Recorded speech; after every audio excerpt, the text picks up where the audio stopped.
Okay, so we do. Okay, we know some spoilers.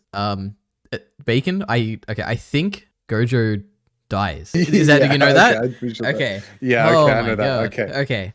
And Okay. then And I also know the yeah, one other spoiler I know someone that looked like they died in season 2 is not actually dead. is this a female character? Yes, it is. Okay, I think I. Okay, it must be.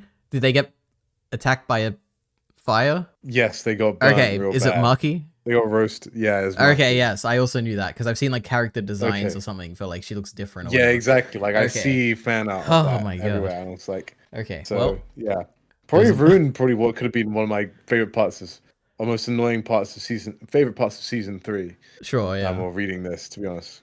yeah. Um, But you know what? Doesn't matter. Out of the way. we're here. Um. Anyway, yeah. So, hello everyone. Welcome. We are reading Jujutsu Kaisen.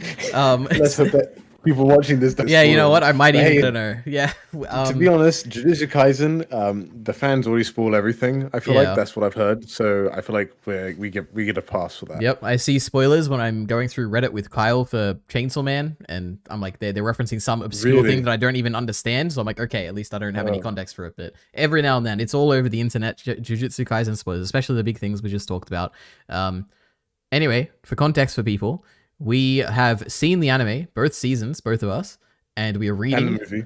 Oh, wait, and the movie, yes, Jujutsu Kaisen Zero. Seen every animated bit of at Exactly. least mainstream anime, Yep. unless And they're now we're spin-offs. reading. So this video will be chapters 1 to 63, which covers exactly pretty much season 1 of the anime. And then I assume either Yeah. either next video or I've somehow merged it into this video with editing. Eventually you'll get season 2 as well, and then we'll go on to the actual new stuff, which I'm excited for. Yeah. So yeah. So Bacon. Cool. Should we lay the groundworks for how we feel about Jujutsu Kaisen for people who don't know? Yes, okay. Yeah, go ahead. You can start. Ari, you can start. Oh boy. Okay. So, okay, my history is that I was scrolling TikTok one day when Attack on Titan season 4 was airing, and I saw this really cool clip, and it was this blonde woman who had like a some snake-like thing like moving around her, and it looked really cool, and I was like, man, modern anime is so cool. Like it looks really good. I should watch this. And then I heard, oh, this is the great Jujutsu Kaisen that everyone is saying is better than the currently airing Attack on Titan, and it's made by the same studio, Mappa. And I was like, okay, I'm interested. And then I watched it. For my thoughts on season 1, which I binged basically the whole thing in like, I don't know, a few days. I thought it looked really good. Like it was visually probably one of the best things I'd seen at the time. Now it was being eclipsed by season 2, of course, but yeah. And I think it had a very simple, straightforward story that I thought was mostly engaging. Like it was, despite now looking in retrospect, there's a lot that I didn't understand of the technical details, and I probably still don't understand. But in terms of the high overarching story points, I thought it was nice and simple and fun, and it's got the classic storyline of like a hero, blah blah blah, whatever. Snake woman? I'm trying to Oh think of yeah, this so now. yes, it was. Yeah, we did get it in the manga as well. And also the manga is like a pretty close, like the anime was Yeah, pretty pretty close to the close. manga, but I'm talking about Totoro's master. There's like one page and like one tiny scene in the anime, and it's like the first thing I ever saw of Jujutsu Kaisen. It's like she's Toto's when Toto, yeah, when master. Toto is younger, the blonde lady, I don't know what her name is. She shows up Oh in season yeah. 2. Yeah, Oh, she does like shows she? up. Yeah. Oh, she's the one that does the ice. No, no, no, no, no, She, no, no. oh, No, the blonde lady who was with Geto in his like climactic scene at the end of Hidden Inventory when yeah, yeah, he's in the showers. Yes, yep. Yeah, yeah, yeah. Um, Yeah, sorry. She fought the ice lady. Well, ice. yes, she thing did. in That's season right. 2. Yep. Oh, I didn't realize they were the same person. I was just like, how did she die because she can't see the curse around her? Or yeah, I got really Okay. confused. No, no, no. Yes. Yeah. So that's season 1, I guess. Oh yeah. Also, yeah. Season 1, great. Season 2, one of the best things I've ever seen. I think it visually looks amazing. I think every fight was fantastic. I love the hidden inventory stuff. I pretty much every single episode I liked a lot, except with some exceptions near the beginning. But I love after season 2, I was like, I need to read this manga. I love it. Even the story was better. I think like I was very engaged in like the ongoings of the Shibuya incident. I was a big fan of season 2, especially the visual style of it and the directing. So yeah, Bacon, what do you think? Jujutsu Kaisen. Yeah. Okay. So probably need a bit of background here. But yeah. So I watched Jujutsu Kaisen after its first episode. Dude, I'm on Oh these wow. things straight away. I Yeah. was kind of like I watched Demon Slayer's episode before on the first episode of drop, kind of thing. So lots of these shonen shows, like just because I think they get a bit of hype and they're just like, oh, here's a new thing. And I think probably at the time I was just watching it. Maybe I often wait till like there's maybe 1 or 3 episodes out and then I watch it a little bit and be like, is this interesting? Is this not? But it's definitely a show that I watched a bit and then I just let it go until mostly season 1 was done and then watched most of it afterwards. Yep. It's how I would describe it is Demon Slayer but cool. And by that it has all the good qualities and all the bad qualities of Demon Slayer, but it's just cooler. And that's about it. I can understand that. What I would say is that I am personally not a massive fan of battle shonen. I don't think there's been a single one that I've been like that is peak. There've been moments I think are peak, but not like because I wouldn't consider like Fullmetal Alchemist battle shonen. Something like Hunter x Hunter, I have very mixed feelings about.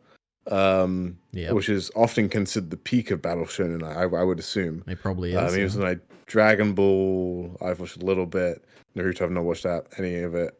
Same thing with Bleach. Attack on Titan, does that even count? Is Attack on Titan? Probably not. No, there's a bit more to it than the classic battle shonen. And the bits I probably dislike most of it are the battle shonen-esque bits. Yeah. To be honest. Now that's not. I'm not a hater on like say like if you guys want a power scale and death battle, I love doing that about the shows I care more about. Even ones where they are against fighting. But I would say basically this is a long way of saying I think Jujutsu Kaisen is unbelievably mid, but it is aesthetically put into a package that brings it up to being pretty mid, if that makes sense. Like the animation is like overall the story is serviceable. The characters are serviceable. The fights it's just cool animation. Like that to me that is it, and it's cool, right? But it doesn't go further beyond that, and it's good enough. Unlike Demon Slayer, it's good. It's cool enough for me to get annoyed that it doesn't do more with it.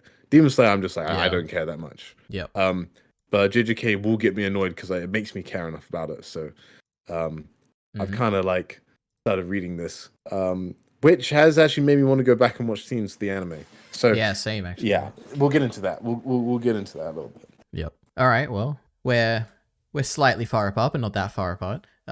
It's a simple story, told well, in my opinion. But what do we say now? I guess okay, Bacon. So, what were your overall thoughts for the manga? So, I would say that like it definitely moved faster. Like, my biggest issue always with Battle Shonen is that like unlike Marvel scenes, right? Often like Marvel when they fight, it's choreographed, it's so like smooth, and often like very satisfying. But often I find like Battle Shonen like they start and stop so much because they have to explain so much or go into inner monologues, and then they hype something up, and then they like jump away to somewhere else, and it's like not really ever that satisfying, the fights. Now sometimes they are, and I think season 2 of JJK just will sometimes have like the most balls to the wall animation, and you'll be like, I wish I cared more about these characters because I probably would be popping off right now if I was a big fan, which we'll get to, because I think the manga may help this.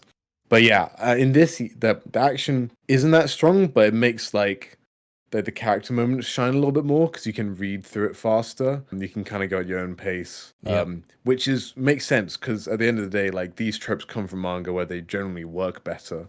They're just kind of carried over to anime, which I mean, of course, they're still successful, but I think they're just not nearly as efficient. And the story isn't like initially designed to be seen in an animated form. At least I don't think it works as nearly as well having this many internal monologues or this many things to explain. Like just kind of like I don't need to know that Black Flash is the exponent of 2.25. You know, that was whatever. sick. Like, I don't need to know God. this. Like it is cool. But like there's so many details where they try and explain it. I'm just getting like waterboarded with information. I'm just like I'm a very big fan of intuitive fighting, intuitive power systems. Why I like Avatar, Fullmetal Alchemist so much because they're very intuitive. They don't really explain themselves that much. Yep. So yeah, that's what I would generally say. What can I say else? I think my big prediction is that I will probably enjoy somewhat reading the manga. I'm looking forward to reading ahead. I think I will actually blast through it for the first time when I'm ahead. And I think that will actually help me enjoy the anime more. Because I know in season 2 there was so much good animation, but I did not really know what was going on, nor did I really care. Like things, like I remember the Sukuna, whatever fight against Sukuna versus where they just destroy the whole place. The best Right? episode I just ever. hadn't. I was like, what is going on here? I don't understand like the gravitas. I'm just watching stuff happen. Like I'm just not engaged at all because I'm just Mm. like so out of it because I'm just have no like foothold. I imagine if I was a manga reader, I would already have that context and then I can just enjoy the animation more if that makes sense. Yeah. And I can get hyped for it because I'm like I know it's coming. So that's kind of I want to be part of the JJK hype if that makes sense. Yeah. Well, we'll have plenty of time to do that because who knows when the next season's coming. But yeah, I Yeah. guess I what you were saying about there being less fighting, or like spending less time on the fighting in the manga. I also kind of agree. Where for me, my favorite part of this manga read through was particularly the early parts of the Goodwill Festival, where it's just a bunch of new characters and they're all talking to each other and like being funny and like giving their backstories and stuff. I like that stuff like way more than I did in the actual anime. Because when it comes to the anime, really, what I do like a lot about it is the fighting and the coolness and the aesthetic, like you were saying. That's most of the intrigue. However, when I was reading here, I kind of liked a little bit of the comedy and a little bit of the character interactions. I thought they were more interesting in manga form than anime. So yeah, Yeah, yeah. And I've yeah. also heard complaints about JJK from other people, and I think I broadly agree. It's like they will give me enough to want to learn more about the character, but then not give it to me, and then that just makes me more annoyed, particularly when Hmm. they kick the bucket. And I think I said that about I guess yeah, we've already talked about like spoilers and stuff, but when Hmm. oh I can't remember her face, Hammer Girl dies, Nobara presumably. Kugisaki. Kugisaki, yeah, Nobara. Like, yeah, I'm like, oh, she's cool. Like, she's cool. I like her enough, like, to get to know her. Nanami is another one, but I do actually feel like I'm pretty satisfied with Nanami. But I was like, oh, I Hmm. guess he's just dead here.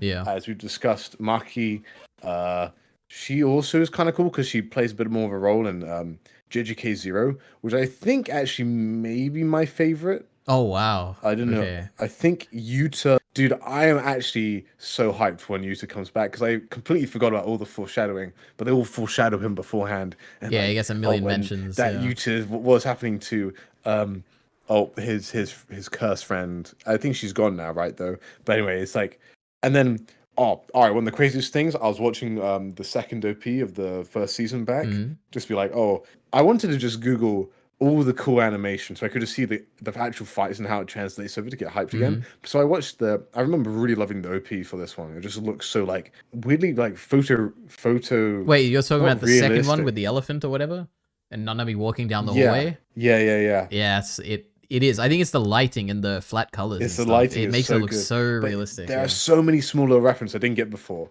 And like ends on a guitar strum, which is the old man grandpa's guitar thing. Which Oh, like need it to is so rewatch many it. small little bits of information that I had missed before. I will also say JJK, I may disagree with you on the whole character thing, but it's like it does what early Attack on Titan does, which is kind of like which I think is the worst part of Attack on Titan. Not that it's that bad, right? But it's Hmm. just like when they give you so many characters and they kind of boil them down to what feels like a trope, and then almost unnaturalistically weave in a backstory in a fight, which then hurts the pacing of the fight, and then you're just like, hang on, this feels so artificial, like this wasn't planned beforehand. It's just a way to like dump loads of like it is such like it is such an anime trope to do because like they'll just be like, here's a load of strong character designs, try and get you hooked on them.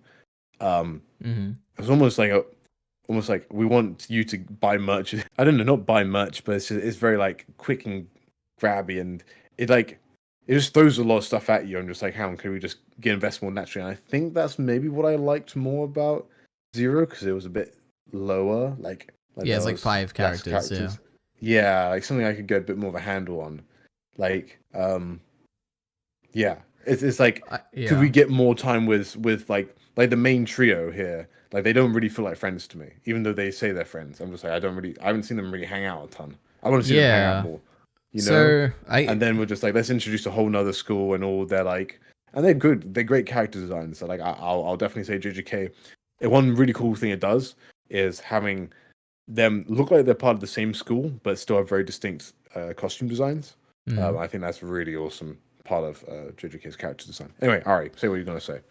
So I had a very similar, I don't know how similar, but I had a somewhat similar perspective before season 2 came out, which is that I had no interest in any of the characters at all, basically, except for like, I like Gojo because it was like really, really cool.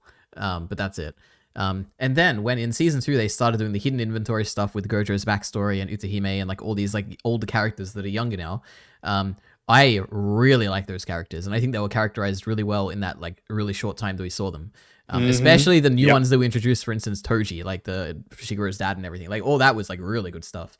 And then when at the end of that, and Gojo wakes up from his dream, and it's like all the old characters, I was like, God damn it, we're back with these old characters that have nothing. Like I'm not interested in them at all. like who cares about Yuji's like or getting a good death or whatever? I'm like, I don't care. Like just I don't know. He's funny sometimes, but other than that, I didn't like it. However, watching throughout season 2 and seeing like for instance where Yuji ends up and he's kind of like you know he kind of hates himself for existing, where it's the opposite of like what he's talking about here, where he's like I'm unique so I'm good because I can actually do something this time, when that one thing he can do is like destroy everything is kind of an interesting like character trajectory. So like I guess seeing season 2 has made me more interested in I guess particularly Yuji as a character.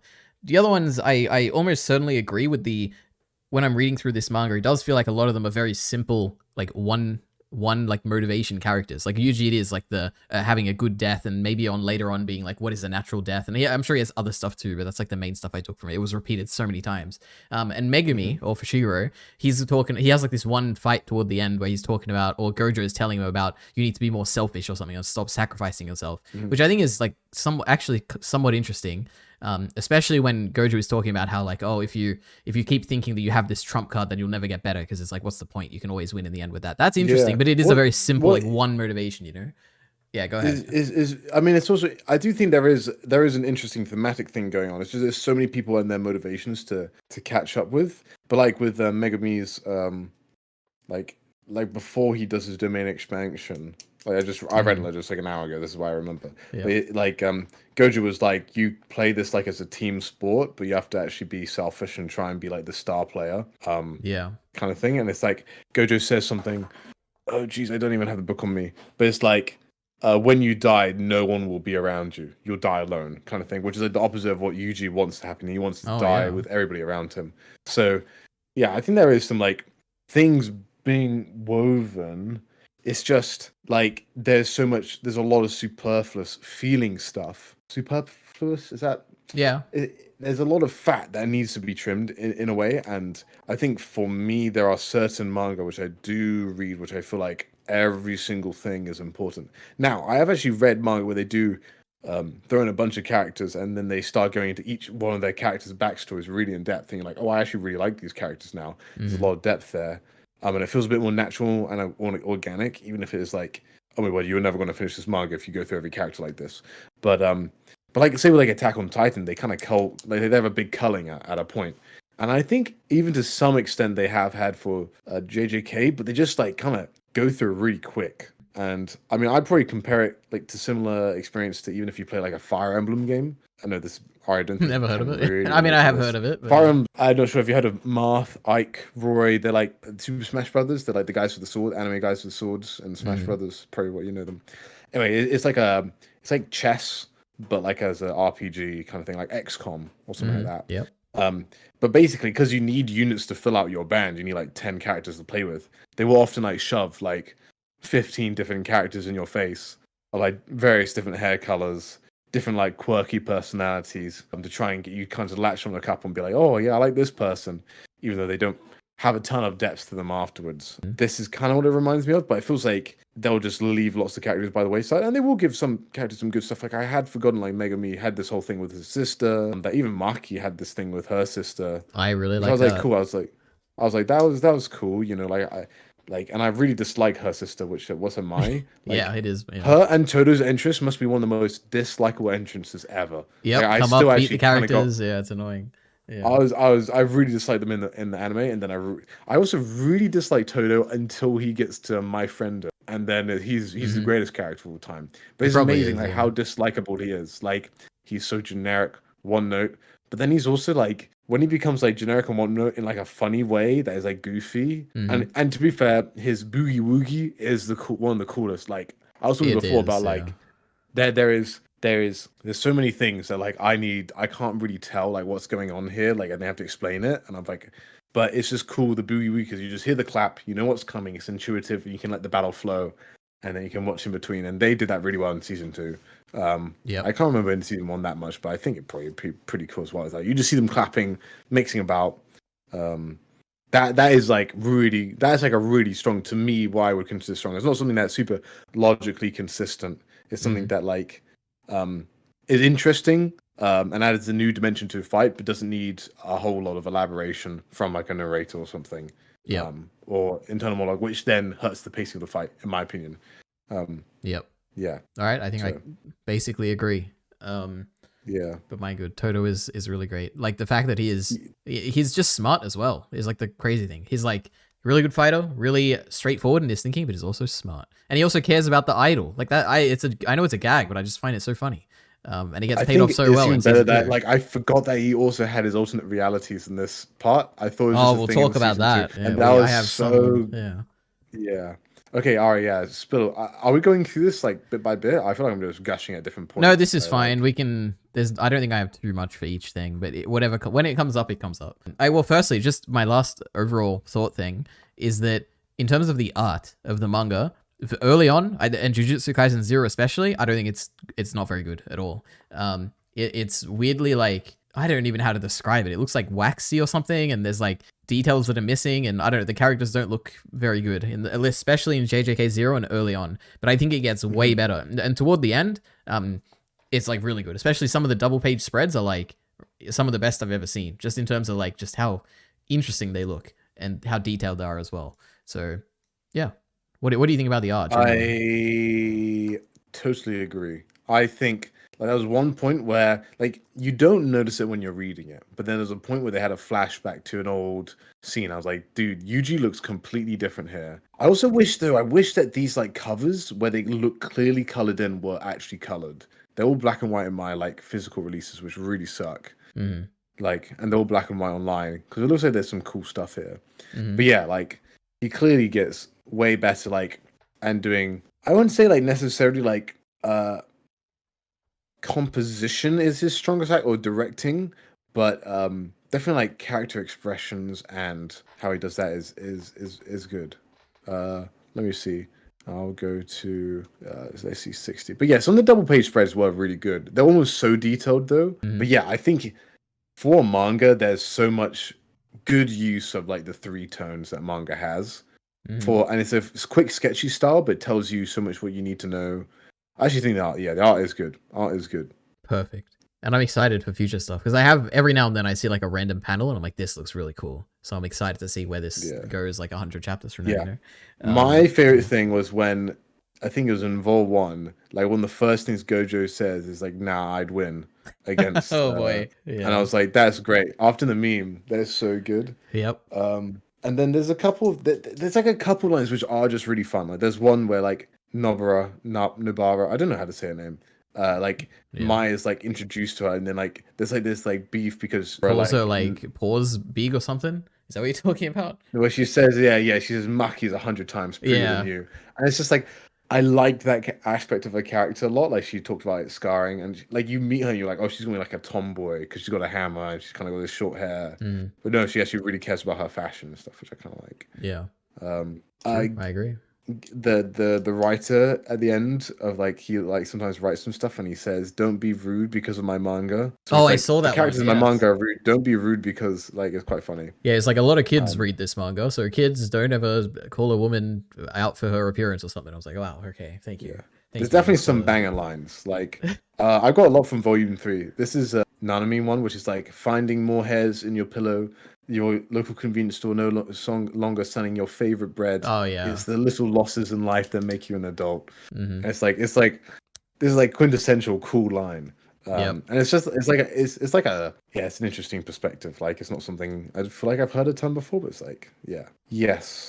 And also I feel like everything went faster. I remembered the school arc with the mum and Junpei being so long in the anime. Probably because it took like 2 or 3 episodes and I had to wait every week to watch it. But this is like, oh, we introduced the mum, have a nice scene with her, and she's just dead straight away. She's gone. I was like, wow, I forgot that happened. Yeah. Yeah, I was dreading that arc. I know a lot of people like that arc because they're like, wow, it's like deep character stuff. This guy dies and we'd be sad or whatever. I know maybe you like it too, Bacon. I was dreading it because I never got invested in that. I hate Mahito as a character. I hated him. Now I like him more because of season 2. Oh yeah, actually, yeah, I've heard you. What was your reason for hating him? Like, Because to me, Mahito is like he has nothing compelling about him. He had nothing compelling about him until like the end of season 2, I guess. Like here, it's kind of just like I don't even, what are his motivations? He just wants to I don't even know, what are his motivations? What does he want right now? Like why does, I guess he like he looks, I don't even know if he cares about his brothers or whatever, like the other special grade curses. Like he's clearly their head. Like they go to him for like, he's like the leader kind of the special grades. And I understand what like Jogo wants. Like he wants, we are the true humans or whatever, and we should like look after, we should be over the earth instead of the humans, and they should like disappear or whatever. That makes sense. But like I never see anything like that from Mahito, and I just don't understand really what he wants. And all I ever see from him is like the big when he fights Yuji, or when Yuji can hurt him, is like, you are my natural enemy because you can hurt me or whatever. And I'm like, I find him so uncompelling. Yeah, that's fair. I mean, I wouldn't say I naturally find many of the characters like things compelling. I would say Mahio is probably more annoying, partly because his like voice acting, he's like taunting, and he's like typical I'm crazy anime character, 59. Like Yeah, I guess there's also that element. Standard stuff. Like he feels. I've talked to you. I have to use his word. Generic. He's not that generic. I feel like he's tropish. I think tropishism, and this is a lot of JJK, right? It's a lot of tropish. Some of them are done very well, though. Yeah, of course, and tropes aren't necessarily bad. I would never say that. I think, yeah. I mean, there was definitely like a long. It's kind of like these characters will go on a long monologue, which I feel like I should pay more attention to. Like, so Mario sees life as just a natural resource of Earth. To replenish your hunger, you eat. To cure your hatred, you kill. He sees the soul as a perfectly naturalistic and with no inherent value, so why should he even care about killing? Do we care about mining rocks? That's what he said. It's like kind of, I guess, very typical like nihilist thing. Yeah. But yeah. He was kind of explaining to Junpei all about his ideology and stuff, and it's kind of just a bit like, feels a bit overly edgy or something like, a bit like, oh, this is 14 and I'm deep. That's probably the best way to describe it. Yeah. I guess also something I liked about Mahito was not the actual philosophy, but in that scene where he's talking to Junpei, how he's being surprisingly honest or like open in that moment. I kind of like that element of the scene, but yeah, in terms of his philosophy, yeah, I guess. And I also just generally like the two like main philosophy things about like Yuji just worrying about, like, I've said this a million times, but worrying about like what a good death is and like how he wants to die and all that. And also the Jogo thing of we are the true humans. I found neither of those compelling at all. And I guess also this Mahito thing about souls and bodies and stuff and what comes first and how you can shape a soul. And I didn't find any of that interesting, and I still don't. So, yeah.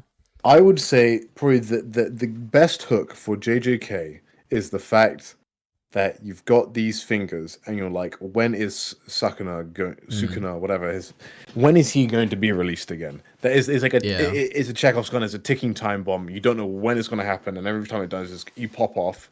Right, like that is what got me hooked. I was like, he ate these fingers, yeah, okay, he gets beaten up straight away by Gojo, yeah, but sick. He will get stronger, right? And we know that, and he's going to keep on eating these fingers, and this is kind of crazy. Just keeps on kind of like, it's like, when is he going to next? I want to be there when he next gets unleashed, right?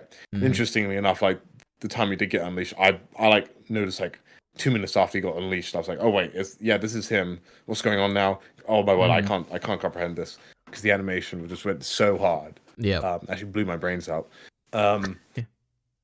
It's like the animation was too good that I enjoyed it less. Because all the workers were suffering so much, right, Bacon? Yeah, no, I could hear all the tears. No, I think it's more like I even watching like Mad Max Fury Road, and they do all these practical crazy stunts, like of these cars driving everything, and just like I didn't really notice how amazing it was because they did it so often. It's like they did it, and I was like, oh, that's cool, and then they did it again, and they like do it so many times, and I've just not fully comprehended like actually how interesting it is. Like I was like focusing on other things. There's so many things to focus on about it, but it's almost like I missed the main selling point. Anyway, that's a completely different thing.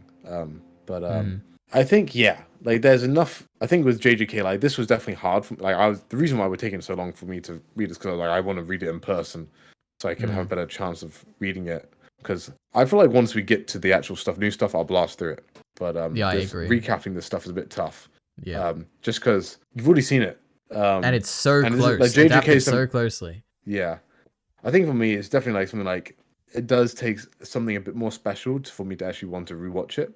Like in its entirety. Like, of course, I'll be definitely down. Like, oh, I'll watch a clip of the animation again. Like, that was cool. Yep. But actually rewatch all of it and get hyped again. Like, yeah, not probably JJK. Like just for like I like got through for anybody who kind of knows solo leveling. Like I read like all 139 chapters of that was out at the time in a day. Jesus. Or two, right? Just because I like a hook and I just kept on smashing through it. I didn't like probably remember half the stuff that was going on. But it's really not a series that, in my opinion, you really need to think that much about. And then once I caught up, I didn't ever go back to it. Like I was like, oh, I'm done. You know? Yeah. Like I got over its like main like appeal. I feel like JJK will be probably more successful. Of course, I do think it's better, but yeah. And I think it is nearing the end. That's what I've heard. But then again, I heard that like at the middle of last year, and it's still going. So I have no idea. Maybe another few years. Who knows? Yeah. All right. Well, should we go into just talking about Jujutsu Kaisen 0? You've already given your overall thoughts, I guess. I have a few things. If you, I've given basically all my thoughts. I feel like. Okay. So let me say, when it comes to JJK 0, my first thing is that it feels like he had no plan for JJK in that. Like all the characters, not all of them, I guess some of them feel the same, but like particularly Gojo and Geto feel like completely different. Like Geto feels like a cartoonishly evil, like he's really animated and like expressive and all that, and it feels nothing like the younger Gojo that we see in Hidden Inventory in season 2. Even when he like after he's like lost the girl and he's gone crazy and is like clapping, all the people are clapping when he's killing them or whatever. It just feels like a completely departure from that character entirely. And also Gojo just feels like an entirely much weaker character. Not weaker in terms of like character, but weaker in terms of actual strength. People don't respect him as much. He doesn't seem like that much of an important deal as he does in the actual main series. And it to me just feels like he wrote JJK 0 with no actual long-term plan for what the story was going to be. And I think that's pretty clear to me when I'm reading it. Yeah, because it was a one-shot, right? And then it got popped off and then he was like, oh, okay. Yeah, but the interesting thing is that like it's clearly canon. And like Yuta is like a big part, I'm guessing, of what the stuff's going to come up because he like comes at the end of season 2. But so it's weirdly But it's called something else, right? Like JJK 0 is sold as something else. It was called like Manga Demon Killing High School, something like that. Wait, really? So the JJK 0? Jujutsu Kaisen. Yeah, it wasn't. I had no idea. Jujutsu Kaisen when it was just a one shot. So yeah, I think that makes sense. I didn't notice all the characterization differences, probably because like I don't pay that much attention to it, which is probably my fault because I'm complaining they don't give enough characterization. But well, it has to be interesting, to pay attention to it. Yeah, maybe it's not. Yeah. Yeah.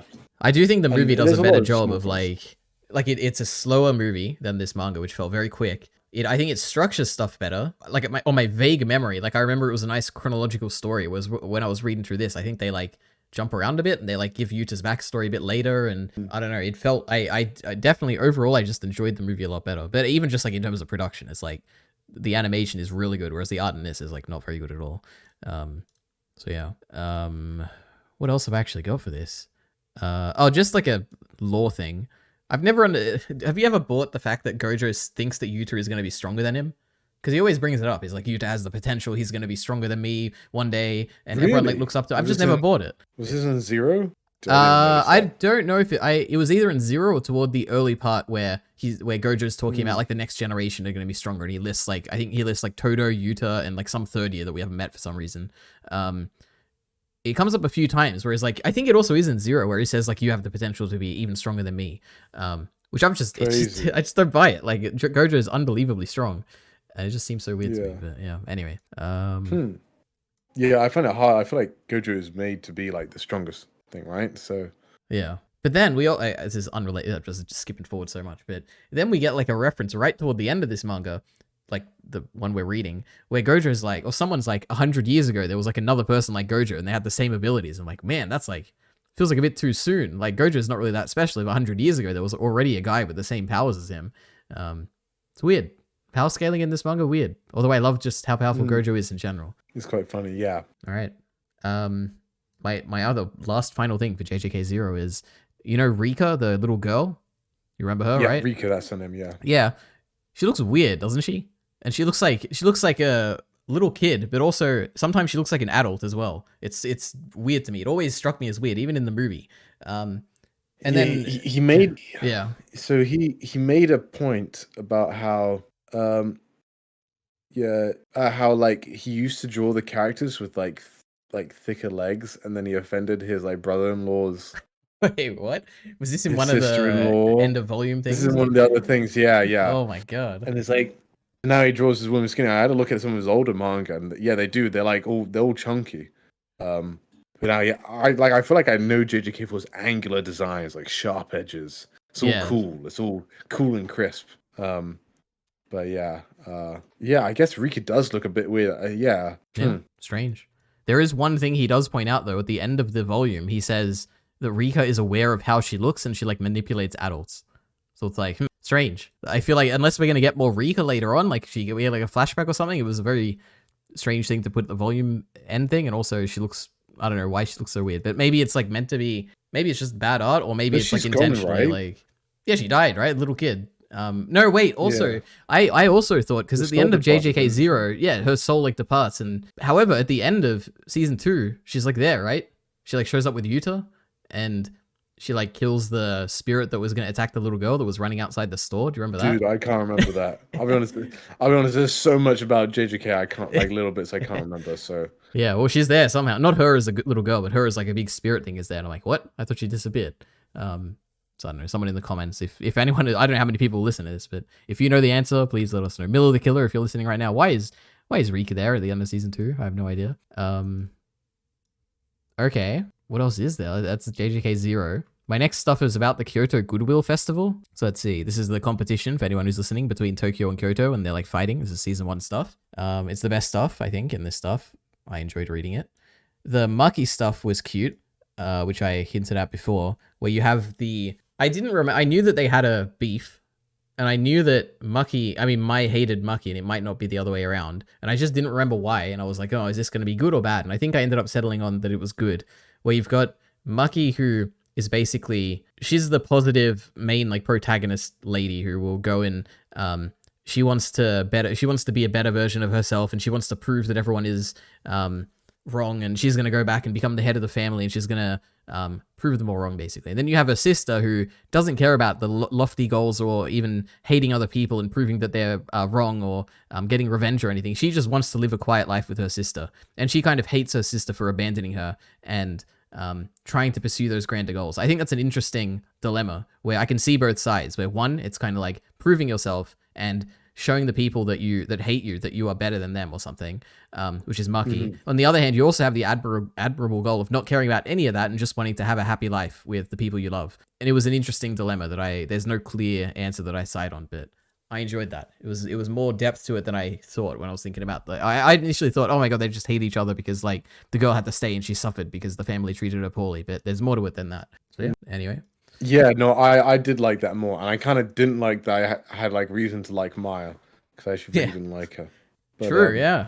But yeah, and there's so many things that I feel like there are way more scenes like elaborated on in the fight scenes. Like I remember that like I feel like the squeaky hammer toy like was like way more pivoting. But yeah, it's like it's over so fast. All these fights are over so fast. It's like the panda. Also, I found out something that we have to fill out. Yeah, the panda Nakamaru fight. I was like, that is like Mekamaru, sorry. That was over so fast compared to the other one. It's like I actually have like 5 beasts within me. I lied, or I have more. So I'm looking forward to that. There's lots of little bits where I'm just like, ooh, we're gonna get a bit more. Get a bit more. Anyway, Ari, I found a tier list of JJK 0 and Jujutsu Kaisen in season 2, which I think after we've done this discussion, we should insert at the end. Yeah, that's fine. Yeah. Okay. Yeah, that is a good idea. You know what? I also agree where to me it did feel, as long if I'm understanding you correctly, it did feel like these fights were much longer in the anime, especially the Mekamaru panda fight. I do remember that. I felt like it was multiple episodes or something. It happened so quickly. I was like, thank God it happened quickly. Yeah. There wasn't. That's true. I think this is another thing. Like in manga, it does kind of work. Like generally, like of course, the animation of the fights isn't nearly as cool. Like I'm not really flowing with the panels often. Yeah. You know, like I'm not really getting all the details. It's more about the story behind it. and then you can get way more impact with like having a narrator or something that kind of like brings something out because you can read it faster. Well, like it's flipped in anime. Anime is like, oh, look at, I want to really digest this cool action, and anytime the guy chirps up, I'm just like, oh, whoa. I didn't ask for you to explain this to me. I want to take me back to the action, you know, kind of thing. So, so yeah, in a weird way, because the action is worse, it makes the fight scenes better in some ways. So Yeah. it's weird to say it. But yeah, no, there's a lot of stuff. I remember, I feel like there was lots of movies where I was looking forward to, and I was like, dude, my friend do come out so much faster. Like he changed so fast, and yeah, like I think everything happened fast in this. Like I remember being like, oh man, I was like, wait, I only have like a volume left to catch up. But I have the whole like Blood Brothers arc. I'm just like, no, Megami just beats him in like 3 pages. I feel like that went on for so long in the manga. Yep. But it's like you just read through the backstory so fast. So if the backstory takes you like 5 minutes to explain in an anime episode, it'll take you like 10 seconds to read it. So yeah. Yep, I agree. The chapters were quite long. They all felt, maybe I won't say that once I'm back, but I think they're decent length. Because to me, I guess I'm used to reading Chainsaw Man, which is incredibly short. And then my only other thing I really read is Vinland Saga, and that's I feel like this is somewhat it's somewhat similar to a Vinland Saga, honestly. In terms of how long each one felt. Chapter length. Okay. I'm trying to think. Like I have read monthly ones. So the FMA author has a new one called Yomi no Sugai, which is like Demons of the Shadow Realm or something like that. But she's like publishes monthly, but she's got a more simplistic style. So unlike Vinland Saga, so she comes out with like 60 pages per chapter, which is crazy. You're like, oh my word, wow, this is a lot of stuff to digest. 60 to 40 pages. Yeah. I think Attack on Titan was like that, wasn't it? It was like 45 or something, yeah. Yeah. Well, Vinland Saga is different because it's like, no, I'm going to be super realistic. Well, not hyper detailed, I guess, and slow. I mean, yeah, you can remember to say that he's a slow drawer. So, yeah. Okay. Yeah. Well, my next note then is about Mahito. I just want to praise something about Mahito. I don't think I mentioned this earlier. Wait, hold up. Yeah, can't believe you're doing this now. Can't believe you're praising Mahito. Oh, okay. I thought you had something you wanted to say. Okay, yeah. I know it's a shock, but Mahito has that scene with Junpei where he's being very honest to him, it seems like, and he's like kind of being nice to him and genuinely seems to care about him, or at least somewhat be interested in his like well-being somewhat, where he's giving him advice and blah blah blah whatever. And then you find out that it's like a big deception. And I'm like, okay, fair enough. Mahito, kind of deceptive guy. He didn't really care about evil Junpei for the sake of evil. He's like trying to be the most hateable character, so you can really like him. He's not good in any way at all. Yeah. Then he also is nice to his spirits, his fellow special grade spirits. And the one example I have is when Hanami, the plant lady, I think it's a lady, when she is thinking, or when Mahito basically tells her that like you should try and enjoy fighting, and is kind of being nice to her. And to me, this just makes me interested on if Mahito actually cares about his friends at all, or if it is all one big deception. If he truly just does not care about them at all. We never, because beyond this, and we know the end of, unless he comes back somehow, we know the end of Mahito's story, which is that he gets absorbed by Noritoshi Kama or whatever, the ghetto guy. And in the end, he's kind of being pathetic and running away, and he even tries to get back at, he tries to consume ghetto, basically, which is, bad. He's an evil person. He doesn't even care about the guy he's been with this whole time. We never really get a resolution as to whether Mahito, because we know, for instance, also, Jogo and Hanami obviously care about each other. Like, when Gojo kills Hanami, Jogo's sad about it and is like, oh wow, and he like has a moment where he's like kind of like, Hanami, no. So clearly they care about each other, but we never really get a moment like that for Mahito, where like even when Hanami dies, I don't think Mahito cares at all. He doesn't even notice. So it's kind of like this interesting thing where I'm like, I don't know if Mahito has ever cared about anyone. Like, is he a completely selfish character where he has no redeeming qualities? There's no one he likes, and all he ever does is kill people and deceive people and like that. Or is there that side where he truly does care about his, like Hanami, where he's giving advice here and helping him out, like, or helping her out? Yeah, I don't know. Somewhat interesting that we never get an answer to this. Yep. Yeah. Is he just like, is he just the worst of the worst of the worst, or is he actually? Yeah, does he ever do anything redeeming? Who knows? So, next up, Bacon, we have the final thing. I guess we didn't talk at all about like the introductory stuff. You've got he like eats the finger and it's like getting used to the Jujutsu Society and all that. We didn't talk about the Junpei stuff with Mahito. It was over quick. It was somewhat interesting, I guess.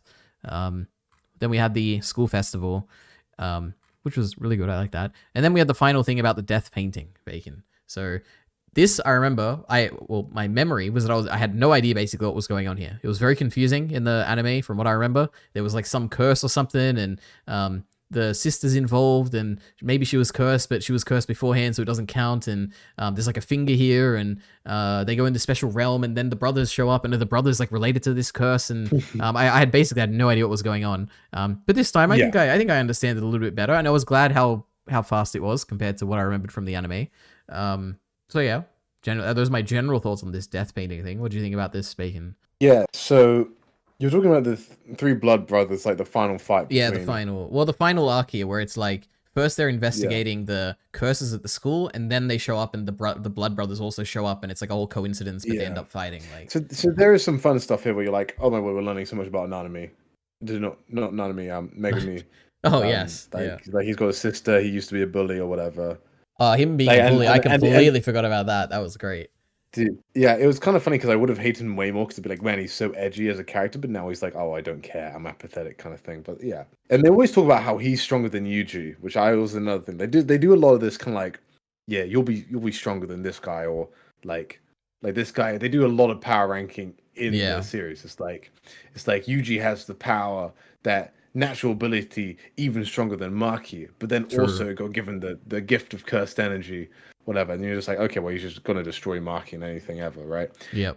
And it kind of means like there's like so obvious who's gonna win. Not really, but it's like how useful people are and all this stuff. Anyway, what I thought was interesting is I had no memory of the three jars, and then I saw the three jars and it's like, hey, was that gonna appear later? And then they just used straight away, I think, right? All of them were made. Yeah, those were the three brothers we see. I'm pretty sure. Like death paintings, yeah, 1, 2, 3, or whatever. Why one was so much more deformed than the others. That's a good question. I would just assume it's because of wacky design, maybe. Because what they said is that those three rooms or whatever had to be absorbed by humans, right? So maybe it was absorbed by one of Mahito's like deformed humans or something. I don't know. Maybe like Mahito deformed the corpse or like the person sold him or something. What I reckon. Okay, here's my thought. I reckon the first one was the really messed up one. The second one was the guy who's like got the thing on his back. Oh. And he just want people to see it. And then the third one is like the actual perfect. Like he's getting better at it. Yeah, that makes sense. Yeah, there you go. Okay. No, that can't be right though. No, that can't be right because Choso, the really perfect one, he was born first. He's the older brother, right? Oh no, but the age wouldn't matter because it would depend on when the womb was made, right? Okay. Yeah. Oh my god, you're a genius. Yeah, because we know the other guy was made first, right? Okay, I love it, Bacon. That's great. There you go. Perfect. All right. Yeah, because I was wondering, I was like, why is Chizo or whatever his name, Chizuru, on the front cover? I don't remember him at all in this part. I know he's related to the brother, but I don't know why he's here. Because it's cool. Yeah, to be fair, he is cool. All right. And then there was also loads of other power scaling graphs, like who can take the most damage before complaining about pain. And it was like the dude who had his eyes closed, but then also used the blood stuff, which I then got confused. I thought he's maybe also a brother. But then this is another thing. They're like big up. He has the name of the antagonist. Season 1, I'm like, yeah, and I was like, man, so you're related to, you're in the Zenin clan, and you like everybody dislikes you, and like you're getting some rules, and you're like a really big deal here, and then like you appear later in season 2. I'm like, dude, you're irrelevant. Like there's so many characters introduced that just do not matter. Wait, you talking about the old man with the mustache or whatever? The Zenin old man? The Zenin guy with the guy that had arrows that fought. Oh, you mean the Megami. Kamo guy? The guy used blood. Yeah. CAMKOMO. Kamo. Yeah. Yeah. True. I completely forgot he existed. Yeah, until he showed up in season 2. True. Yep. Crazy. Yeah. But then I was also thinking about that old Zenin guy who shows up in season 2, and I had no idea that he was the head of the Zenin family, which is like a massive thing, and he dies in season 2. That's wild. The family's not going to be happy about that. Oh, does he do? I didn't even recognize him. Yeah. I'll recognize him when he comes back. Yep. Crazy. Yeah, there's also a lot of families. There's a lot of stuff like it just does not care at all like about it. Just like here's something. Well, bye. There they go. Yep. Yeah, makes me wonder why it's so popular. I guess it is mostly teenagers, but I've heard that teenagers in Japan aren't interested as much. Maybe it's like an international thing. Like, why is this? Why What is are it they? I popular? mean, I don't but then know. again, I don't get why loads of things are popular. Like, I don't really get why like Demon Slayer is that popular. Sometimes you can understand, like Attack on Titan, mystery, violence, mature. I can Good understand why people like action, it. Good action, and yes, yeah, and it does evolve. Like I feel like Attack on Titan is definitely a good series to grow up with. I think I came into it maybe when I was maybe a little bit too old, but like if you grow up with it, right? mm, You're like, man, this is such a cool first season, and then it like becomes more political over time. You know, it stops being as much of you know, like it pays off a lot. mm. And I think it really matures as a series. And I think Um, the other thing for Attack on Titan, for instance, is that it would work in both an anime and a manga, and the appeal is pretty similar for both. Like, it's not like the anime relies on the action or animation or anything like that. The story, I think, would work in the appeal of the mystery and the intrigue and the constant shifting tone and all that. It works, I think, both in an animated form and a manga form. However, for something like I know people are probably going to disagree with me, but for something like My Hero Academia, I guess it's not as bad as Jujutsu Kaisen in terms of okay. Well, let's talk about Jujutsu Kaisen. Jujutsu Kaisen, I think, like we said, a lot of the appeal is the aesthetic and the animation, especially in the anime. And I imagine most people probably would have been introduced to this through the anime, and I'm not sure how they somehow found themselves reading the manga. I'm not sure where the hook is there. Like, I don't think there's too much intrigue. I don't think there's too much like even emotional stuff where I'm like, oh, I'm really invested in these characters or anything. Maybe I guess toward the end of season 2 now, there's a little bit. And I think it's a very similar thing for maybe My Hero Academia, where I feel like a lot of the appeal of that is the action and the animation and the music and the emotions, which I don't think translate as well into a manga, but I don't know, people disagree with me. so I think I'm going to repeat something from the 2021 podcast I did with my mates, where I think it's like where I'm going to quote my mate where he basically kind of says that you want to see how much it's like our media digest or what media we consumed in 2021. It's in the early part. We talk about like Hunter x Hunter at some point, and I go on a rant. But basically, he says anime is really good at coming with like a good initial hook, but it's just that's what matters. That's what like the selection process is for. You know, if you have a good enough hook for a first arc, then you can kind of like scramble together like a 5 out of 10 to 7 out of 10 story after that without a ton of forethought, you know? And so to go through these, like, I think, as I said before, like JJK has like this cool world, but also has this kind of like ticking time almost Sakuna from the start. Yep. Which is like the initial hooks for me. For Demon Slayer is very much like, oh, this is the quest. I want to get my sister back. And you kind of get invested into that early. And it will take you forever to do so and introduce those characters you don't care about. Like, Demon Slayer could be a great story if it was more focused on the actual two main characters instead of really bulking out its cast, IMO. But like, yes, it has that strong initial core hook where you're like, wow, this is, you know, of course, a good animation, good soundtrack, all of these things do. Yeah. My Hero is similar, where it's like, here's the underdog, very simple underdog story, very easy to get invested in. And so, like, lots of my mates who've watched, like, My Hero, they're like, they wouldn't even say, like, season 2 with the tournament arc was the best one. They say season 1's the best, easily. Oh, wow. Right? Okay. Like, kind of like, just because it has a strong, like, oh, we want to see this guy succeed. And then it kind of loses legs after a while, where it doesn't seem to have as much of a really, really tight plot going in terms of where its story is going. I think JJK is kind of similar. Attack on Titan is different. It does set up early, and there's a mysterious element of it, and I do think it blags a little bit, but it does definitely help cut the fat later. Like season 2, I always talk about it. Like first season, I don't think like the character writing is that strong, but then it gets like just so much better in season 2. Like I actually care about these characters. Like they're not just like introduce the characters, get you to care about them, let's kill all of them, you know, kind of thing. Which does multiple times in season 1. Kind of gets you a bit more invested. Yeah, I mean, how many anime do you think are really feel planned out? In your opinion, that's an interesting question. Oh boy, maybe all 12 episode anime. That's basically it. I don't think any like multiple season anime is really thought out completely to the end. I doubt it. Like even Maybe Attack not on Titan, completely, but has like a strong goal. Like has a strong goal. What? I think most anime that I would watch would have a strong goal. Like I don't think I've really watched many anime where I'm like, oh, I don't feel like there's a direction to this. Like even Demon Slayer feels like it has a very strong goal. Like what wouldn't, I guess. Sorry, I mean there's, I guess for lack of a term, there's not much filler. Like there feels like a lot of it's pretty streamlined experience. It feels like yes, this is this is all linking Oh. together very, very well, building upon one another. I would say Attack on Titan is a good example. I know he did move the goalpost for the ending a couple of times, but overall it does feel like generally. I mean, I do think there's a decent chunk of fat, but generally it does like build and feel like are we pretty planned out? Like he's kind of planned out most of the story. I think maybe a really good example could be Mob Psycho, where it really feels like the guy is built like Mob is building a bunch of friends and it all works out in the end. Like every season kind of feels like a stage in Mob's life, kind of. That feels really thought out. I wouldn't say Mob. I think because Mob to me it isn't really about the plot. It's more slice of life. It's just a bit hard to get that feeling of super like clean. Like, but yeah, I would agree. Like most 12 episode things, like Odd Taxi is a great example. In my opinion, like it's very clean. The example I would give, but that's probably because I'm really biased, is Vinland Saga. But sure. But like compared to like me reading Vinland Saga to Vagabond to Berserk, like Vagabond Berserk feel more meandering. That's not like a slight against them because I do feel that's more the point. But like in Vinland Saga, I don't think there's really like if any arcs which do not contribute to this overall, if not story point to a thematic point. There's very, very few like bits of fat that could be cut off more to make it more streamlined. You know, I'm trying to think of another one. I mean, Brotherhood is pretty, but these are also my favorites. So maybe I'm biased. You know, right? Brotherhood's pretty streamlined in my opinion. I do think there's early on there's a bit of that kind of like slice of lifey, like jumping through things, which they do cut out of Brotherhood, but they have in the manga that they have more kind of like here's a monster of the week kind of vibe.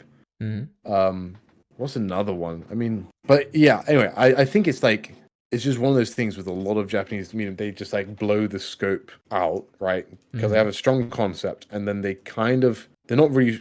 There's no reason to try really. There's no good reason to try really hard to make a really strong plan because like you don't know if this idea is going to take off, so you need to like make sure you have a really good concept first. Does that make sense? Yeah, I can understand it. Like the that's not me to be like different. cynical about the industry. Yeah, the incentives are different, and it comes out chapter at a time, not like a book at a time, like say like a Song of Ice and Fire or Harry Potter. Let's see. I'm looking through my. I guess actually something else is a Heavenly Delusion. That feels super streamlined. That's really tight. But it's also very short. It's only 12 episodes so far that we've seen, right? And something like that, yeah. I guess Steins Gate as well generally feels pretty. I know that's a lot of people would say, "Oh my god, the beginning is all filler," you know. But I would I'd love to see it again, but I do feel inclined to disagree. But that was when I was probably not as tuned to pacing as I was before. Let me keep looking through. Oh, you know, Mushoku Tensei, except half of that is traveling in the first season. No, actually, Mushoku Tensei is pretty. I would say, in some ways it does. In some ways it doesn't. But that's almost because it feels more superfluous because I hadn't spent as much time on it. I do think it is maybe a bit more meandering because like different stages of life. Like sure, yeah. Maybe I'm lucky with like something like Villain Saga where it's like, dude, it's in the title. That's where we're going. You know, like that's the point. What's another one? But yeah, no, Mushoku Tensei is pretty good example for me personally. True. Made in Abyss in a weird way, but like it's kind of like we're just going down, but it almost feels like everything feels unique, so it kind of feels more streamlined. I'm looking here. I've got so many movies now. My thing, crazy. It's definitely not. Definitely feels, but in a good way.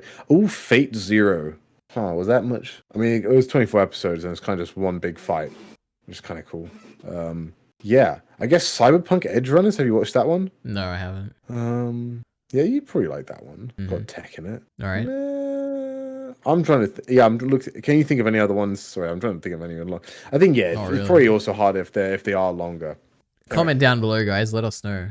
That's all. Because everybody's experience of pacing is different. Like someone could be like, "Dude, Villain Saga's pacing sucks," and I'd be like, "Fair enough, go off, King." You know what the correct answer is, and you're not going to agree, but Chainsaw Man. Okay, it's nice. It's great. Every chapter feels important. Nice paced. Feels like it has a direction. Like Denji's trying to get his life together. I would actually agree. Like it doesn't feel too meandering. It's about like 100 chapters, the first part, right? Yep, 97. Yeah, and it feels like they generally do build on each other pretty well. Like, yeah, I think also Chainsaw Man does something well where it does invest in its main characters. Like like of course it gives a lot. It does like give a lot of like, oh, here's a lot of characters, but then also kills them off. So just like Jujutsu Kaisen, crazy. Crazy. And it was Sorry. obviously inspired by Jujutsu Kaisen Yeah. because I think I was devils like, and this stuff. discussion will only be like, I was like half an however many hour, hours, like yeah. half an hour. And it's like, that's probably true. We probably that much, but we like talking about things more than just, hope you guys find them interesting. Yep. Well, death paintings. My first note, Utahime is the cutest character in the series, especially during the baseball game. And her outfit in chapter 63 is what I wrote. So I don't know what chapter 6. No, that's the last one. I don't know. Utahime, is she the Gojo counterpart for the Kyoto school? Yeah, with the scar on her face. Yes. She has got a cool design, but that's because she's got a scar. So I feel anybody who doesn't know anything about me, if you have a scar on your character, I will probably like them quite a bit more. Yep. Definitely easy way into my heart. Are there any of those? I know how much you love your big brawny guy, the Thor's equivalent. Was there any of those in this? Probably not, right? Todo is pretty close after. Yeah. So I call this big character with a big heart. So it's not just dudes. Yeah. It's any character. So female character that would be similar would be this is also probably no one knows this character, but Scorpia from She-Ra, Princess of Power, the new one. It's like she's like just a big bulky character, but like inside. I also think that the high school, the main teacher with the glasses, the goggles. Oh, the kid principal that had the punching bear, the principal. He's close. I don't know a ton about him though. Yeah, but he's pretty close. Todo is pretty, big man. If only he didn't beat up Fushiguro in that first scene he shows up. Dude, yeah, that was definitely annoying. But then he won me back. Yep. Okay. Yeah. Well, Ari, what would you say is like a quintessential character archetype that you like? Let me guess. Let me think. I'm looking at the JJK tier list scenes. I mean, there's one character I just like above everyone else. It's not even close. Okay. It must be a female character, right? No, it's a male character. I mean, it's like up and away my most favorite character, and it's just like, it's obvious. What do you think of when you think of JJK? It's only one character. Gojo. Obviously, yeah, the best, most interesting. Well, I don't know if he's the most interesting, but I love him. He's great, and you know why I love him? Because of the classic trope of him being the strongest, basically. I love it, dude. Every story Gojo where is there's like a really great powerful character. guy, it's great. Yeah. I'm not gonna lie. Gojo is a great. Like you see him initially, and he's like someone I've warmed up to a lot over time. I'm just trying to think of your character archetype. Like what would be like? Okay, his.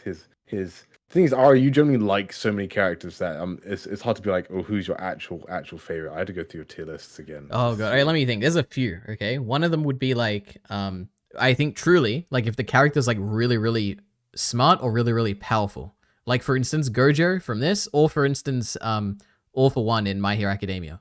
Oh, I love those two characters because they're strong and they're smart. I love it. I love that archetype. I don't know why. And there's like one in Mushoku Tensei where you will get to that eventually, but All Might is quintessential big guy with big heart as well. True, yeah, true. Yep, definitely. Another one, what would be another character type that I like? I guess it's not really I don't know. There's one where it's like a character that is overwhelmingly stronger than other characters, but they're like a villain and they do something really bad. And the go-to example for me is like the female Titan in Attack on Titan who shows up. They like destroy everyone and like they kill a bunch of people and they kill Squad Levi and everything. And I'm like, this is unfair. They're so strong, but they're villainous and they're doing bad things. And there's no like character to them whatsoever. I don't really care about them as a character, but I love that archetype of like a character. They get you emotionally riled up. Yeah, they make me hate them a lot, which makes them a character that I'd put an S tier all the time. I love the female Titan, one of the best characters in Attack on Titan. Well, well, this is what I'm thinking. Like, I was wondering this because I think we have talked about this. Like, because you said you hated Mahito. Yeah, but not a good hate. That's a bad hate. Not in a good hate. Yeah. Yeah. Like they dislike them. Like just like it feels like no. It's almost like I get annoyed at the writer, not necessarily at them as a character. Like if a character makes me like despise them. Yeah. Think of basically any character, any character that Joaquin Phoenix probably plays, like in the Gladiator or whatever, or very dislikable character. Mahito is actually pretty close to it. I think they're trying to do that with him. Dolores Umbridge from Harry Potter, quintessential example, just absolutely vile. But then you're like, man, the fact that they managed to make me feel like that, pretty good. Yep. Cool. Okay. Let me think. I would have to say also, I don't think I clarified this before, but with Mahito, I briefly mentioned that, oh my god, in season 2 is actually better. And I do think the appeal of Mahito is like, firstly, I know it's really dumb, but I pointed this out when the episode came out, but the one time where he screamed at Yuji, because Yuji was like yelling and is like, "You don't have to yell, I'm right here," and he like yelled it out. I was like, man, you know what, Mahito? He's kind of funny, and like I like that element of it. It was really dumb, but for some reason that one line he yelled, I was like, man, he's actually really good. And then also the stuff at the end where he's being really pathetic and he tries to like devour Geto or whatever to get more power. I do actually like that. And it adds a lot more to his character that I like him more. Like I wouldn't outright say that I hate him anymore as a character, but going into season 2, I definitely did. So yeah. Yeah. Anyway, Another character archetype I like are Mm-hmm. badass old characters. Oh, true. So I feel like I just don't see them. I don't see them often enough. Like Bang, even like Guitar Man here, Guitar Grandpa. Like, I wish I saw more of him. Even though he is like annoying old curmudgeon, I'm still like he whips out the guitar. I'm just like, man, this guy he's kind of cool. Yeah. Not gonna lie. But yeah, older cool characters. We need more of them. Yep. Yeah. Oh, I thought of something. What was it? Oh, okay. This is something about Gojo that I just love so much. The fact that he defies, so far up to this point, maybe it'll change later, but yeah, I guess we know what happens to him. He defies the general trope of the next generation getting stronger than the actual main character. And I know before I was complaining about how he always talks about how Yuta's going to be stronger than him, but up to this point, no one is anywhere near Gojo's strength. Yuji will, as far as I can tell you, he'll never be as strong as Gojo.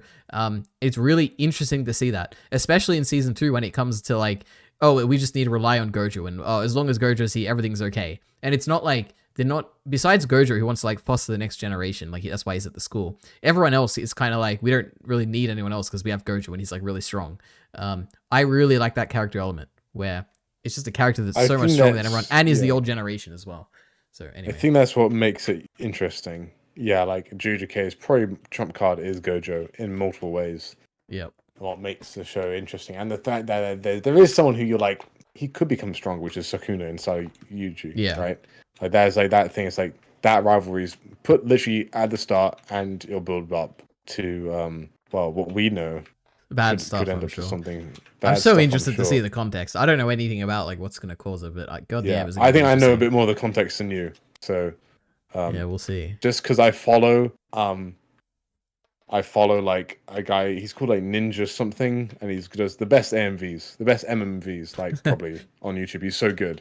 But one was like X versus Gojo, and I was like, that looks like the Gojo where he says, "Nah, I win." Yeah. And I assume that's the Gojo that kicks the proverbial bucket. Mm-hmm. So, I think I know who kills him. But anyway, I don't want to know. Okay, I'm on the edge of my seat. We're gonna find out in a few more videos after this. Probably like crazy. 3 Now more. this is the first time in ages I've held the spoiler power over Ari. Yeah, sure. Oh my Unbelievable. God.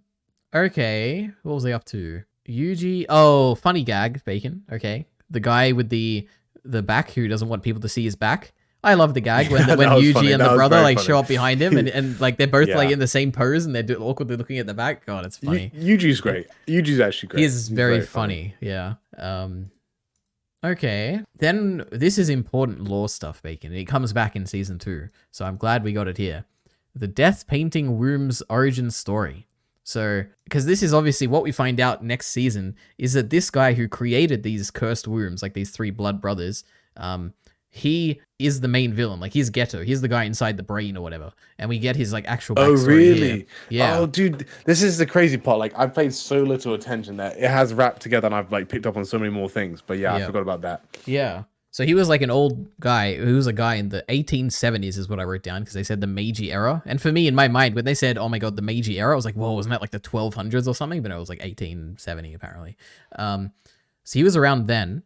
And there was a girl with a special genetic makeup who bore a cursed spirit child, basically. So I guess the implication is that he was like experimenting with people. Maybe we also find out more in season 2. I don't remember, but he's like experimenting with women and he's like mixing humans with curses. And as a result, he created these apparently 9 pregnancies and 9 abortions. So maybe there's like 9 of these brothers out there, which is interesting. And his name is Noritoshi Kamo, and he's the most evil sorcerer in history, apparently. Crazy. So I'm intrigued. I wonder if he will be the final antagonist, or if there will be or if he'll be addressed really quickly in the upcoming stuff after the season 2 stuff. Yeah, good point. I have no idea. Because initially I thought Mahito was going to be the main antagonist of this series because he's like portrayed as Yuji's opposite, but he's done, and now there's Noritoshi. So we'll see. Then, did you get emotionally invested when the brother died? Because I certainly did. when one of the brothers died, and the other guy's like, oh, he's crying, and he's like, oh no, my brother. I was like, man, I'm actually a bit sad. I wasn't sad when I first watched this, but man, this something is about guy's that. brother. I think it's because he almost looks like a little cute animal in some ways. Yeah, and I guess you're right. Anymore. Yeah. And he like calls him his younger brother, I guess, as well. So it's like, oh, there's a little animal guy here. So yeah. But however, something that was a little bit weird was Choso's reaction. So he's like the third brother. He just like doesn't seem to care that these brothers died until like next season when we see him again. But we get like a brief scene of him here when he's talking to Mahito. Yeah, I guess he is just burying it down. Or the author just didn't know that he was going to care about it until later, because he shows no reaction at all. It's like, oh, my brothers are dead. I'm like, oh, okay. Anyway, what else? Chapter 63. Oh, Bacon. So, what a cool framing device where he had the conversation between Yuji and Nobara. It was some random conversation. I don't know what they were talking about. But there was a double page spread, and it was like Yuji's on the left and Nobara's on the right, and they're like looking at each other across the 2 pages. It was sick. Oh my god. What a genius idea. Let me have a little look again. Yeah. I have no, if you can find it. Chapter 63. Yes, it was because they go flipping around here. This reminds me of a very Fujimoto thing to do. Yeah, sure. Like the repeated panels as well. Repeated panels and going back and forth. And I remember this scene a lot in the anime because I was like, hang on, actually, this is a good conversation. Find this is some good characterization for like good character animation. Like Nobara. I think this is when I actually started liking her character a lot more because she had a cool fight scene. I was like, this is more. Yep. Yeah. Perfect. So. Well, my last note, Bacon, about the death paintings, before we get to my questions that I have, because I have a bunch of open-ended questions.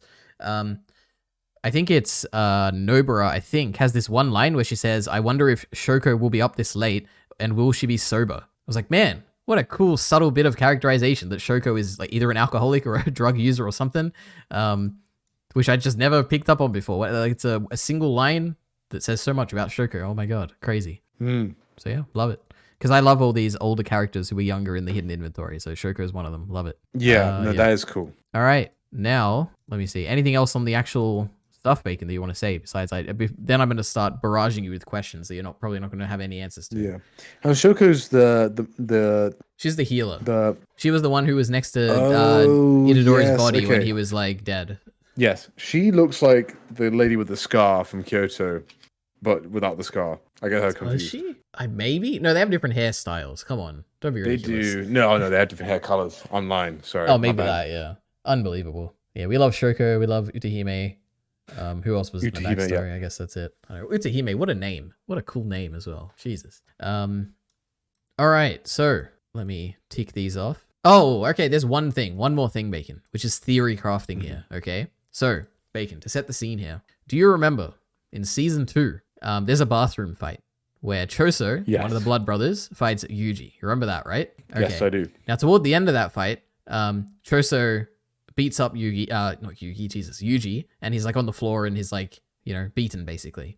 And then Choso like freaks out and he gets these memories of like, actually Yuji's his brother, and the narrator is like, there are these memories that didn't exist have like gone into his mind, and he freaks out. Do you remember that stuff? No. Okay, well, you got to take my word that happens, okay? Cool. And basically the end of that episode is like, you get a flashback of Choso sitting at a table with his like deformed brother that like died in these chapters here.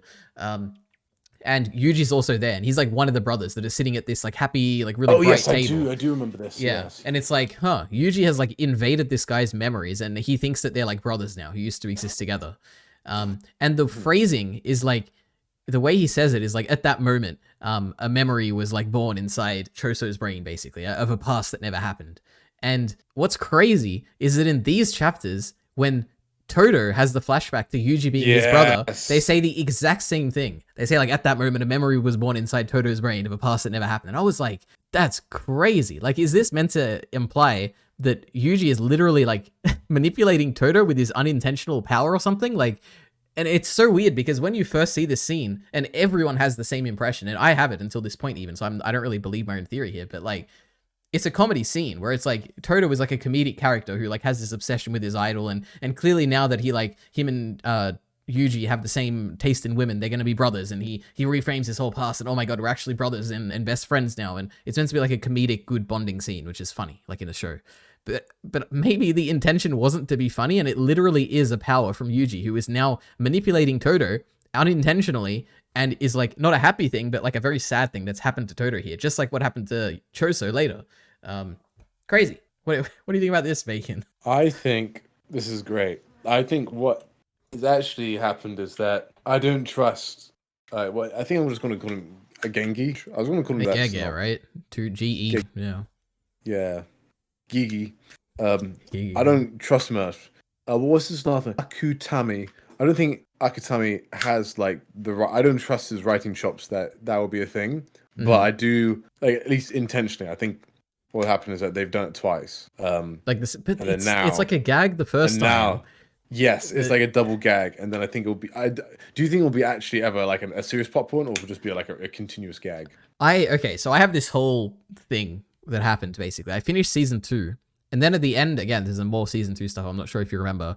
There's like the whole thing with the they're fighting the big brain guy. That's like the final fight in season 2. They're fighting Geto in his body, and then Choso shows up, and Choso's like, "Oh my god, you, my brother, you made me kill my brother, and Yuji's my brother, and I'm gonna fight." And they fight each other. And the implication there is that they're legitimately brothers. Like Yuji and Choso, like Yuji is one of the cursed wombs, and they're actually brothers or something. Yeah. And one of it was either Miller or my friend or something. They're like telling me that that's what the case is. Like that's the case. That's true. And to me, I'm like, this doesn't make any sense. They're not brothers. It wouldn't really make sense timeline wise. I guess it could. It could make sense timeline. It's not impossible. But the scene we saw of Yuji and Choso together was clearly it's a manipulation, or it's like a Choso is getting memories that don't exist. Like it didn't line up to me. Like it doesn't make sense that they're actually brothers. Crazy. The story is not telling me that at all. So why should I think that's the case? So I do feel like there is like a more serious thing going on here, where that was a serious scene where he's getting the memories. It's portrayed in a serious light. And I think it probably this scene probably is also serious, but it's just everyone interprets it as comedic. I do truly believe this actually. The more I think about it, the more I'm just a genius. It's going to be correct, Bacon. Yeah. You'll see. No, I'm on board, Ari. I'm on board. Okay, perfect. All right. Well, Okay, I guess now I'm going to hit you with the... Yeah, go ahead. Yeah. So I've heard that Gengi, Gege, yeah, sure. keeps their personal life very private, and people are saying that it's even probably a female author. But the thing is, lots of these things were written looking like it was from a dude's perspective, so I actually think they're probably a dude. Lots of the like the translation, it was kind of like almost they're being purposely misleading, which could totally be the point. But I have no idea. I don't know.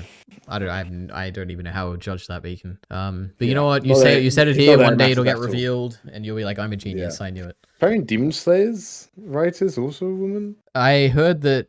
No one really knows, but at one point it was like the studio like accidentally released it or something, and I don't know. It's up in the air. Maybe it'd be cool if it was, but no idea. Okay, Bacon, get ready. Yeah, okay, I'm ready. So, firstly, I mean these are like open. You're not gonna have any answers to this, but I wonder how old Sukuna was when he died. Like, was he in his prime? Was he like an old man? Like, we have no idea basically, but I just wonder because it was like 1,000 years ago. Who knows how old he? It doesn't matter how old is he, right? Yeah, true. He could be like 10 million years old or something. Yeah. Yeah, I feel like he's thousands of years old. Well, actually, it is a bit like he's a demon, but Gojo says he was also a human as well.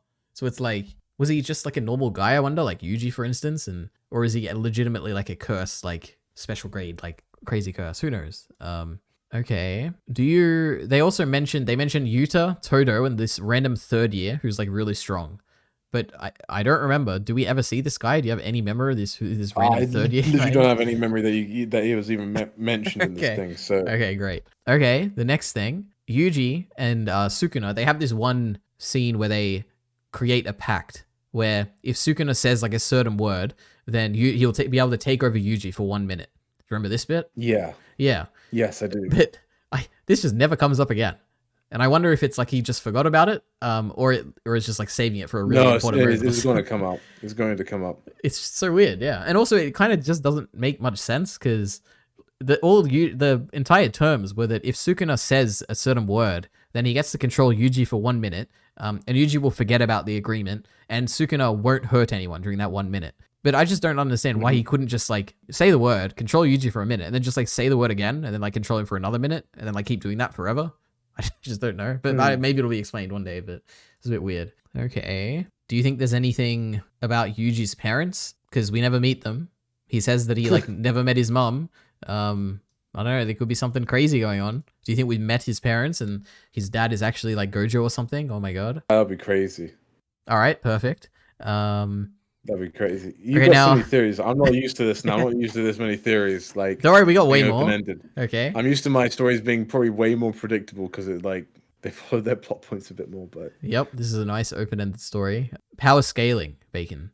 They said that a domain expansion, if a domain is like more refined or like better, basically, it will win. So to me, the question is, whose domain do you think would win between Gojo and Mahito? I assume Gojo. Okay, that's a good answer. I also thought that, but then again, I feel like I don't know why, but I feel like Mahito's domain expansion is like crazy powerful for some reason. It just looks crazy. Got all the hands in it. Head Like, animation with the hands. Yeah. yeah, maybe it's really strong. I don't know, but I also agree. Probably Gojo would win. Okay, more of an overarching thing, and we might know the answer to this. They mentioned a few times that Sukuna is really interested in Megumi. And it really, like, even Geto, or whatever, the guy inside Geto's brain, he says that, like, Fushiguro is like a landmine for Sukuna, and it's, like, dangerous or something, and Sukuna's really interested in him.